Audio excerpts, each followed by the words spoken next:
नमस्कार दोस्तों, आइए दिखाते हैं पेंडुला अशोक के पेड़ और सीता अशोक के पेड़ में क्या अंतर है।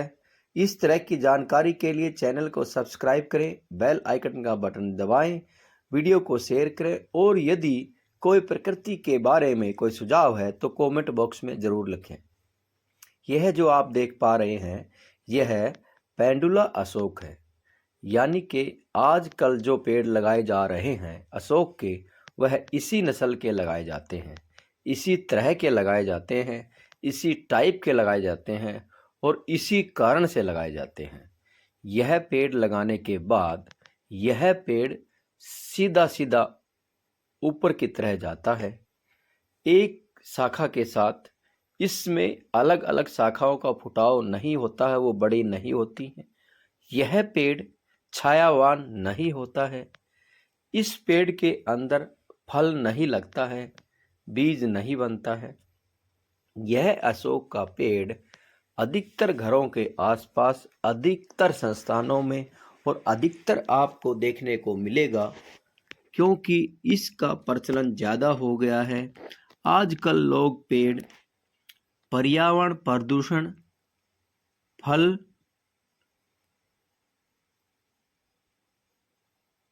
फूल और ऊर्जा के लिए नहीं लगाते, बल्कि पेड़ों को एक दिखावा मान लिया है। उसी तरह के पेड़ लगाना ज़्यादा पसंद करते हैं।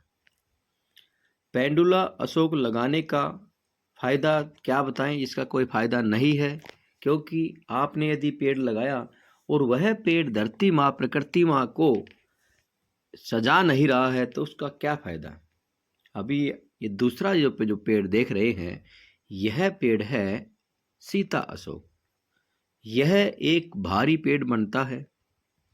इस पेड़ की छाया बहुत गहरी होती है, गुमटी सी भी बन जाती है। पेड़ की उम्र बहुत लंबी होती है। यह पेड़ बहुत ऊर्जावान होता है।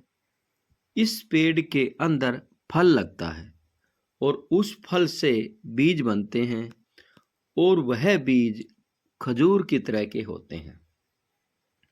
यह पेड़ लगाने के बाद धीरे धीरे बढ़ोतरी होती है और पेड़ एक अच्छा विशाल पेड़ बनता है। इस तरह के पेड़ लगाने चाहिए, यानी कि सीता अशोक के पेड़ लगाएं, ना कि पेंडुला अशोक के पेड़ लगाएं। सीता अशोक के पेड़ लगाने से आपको भरपूर मात्रा में छाया मिलेगी, भरपूर मात्रा में ऊर्जा मिलेगी, भरपूर मात्रा में ऑक्सीजन मिलेगी और पेड़ अपने आसपास के वातावरण को भी गर्मी के मौसम में ठंडा रखेगा, क्योंकि पेड़ का जो रूप है वह एक विशाल दरख्त की तरह बनता है।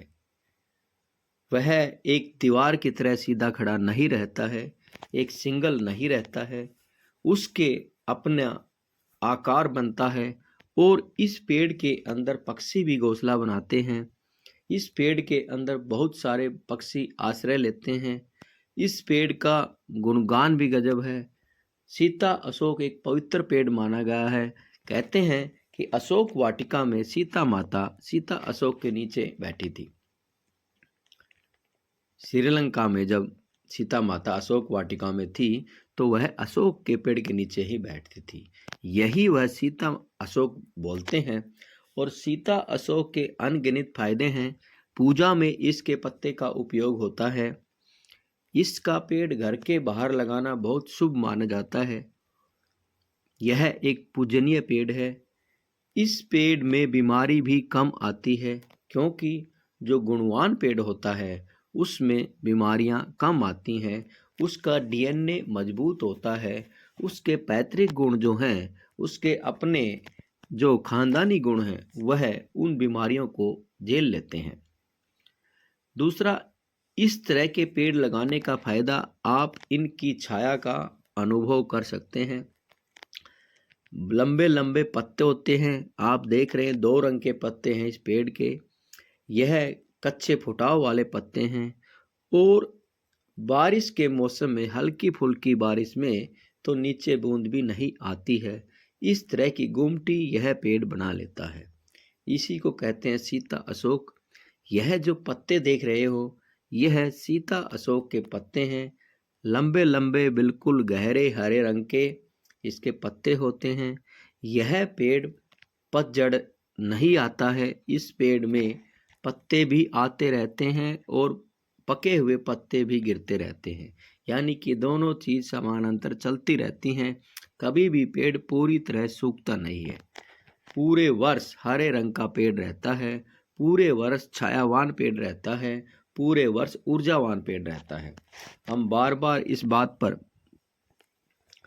ध्यान देते हैं, प्रार्थनाएं करते हैं कि कोई भी पेड़ लगाएं तो वह देसी पेड़ लगाएं, न कि हाइब्रिड पेड़ लगाएं, न कि विदेशी पेड़ लगाएं, न कि ऐसा पेड़ लगाएं जो सिर्फ पेड़ के नाम पर एक बनावटी है।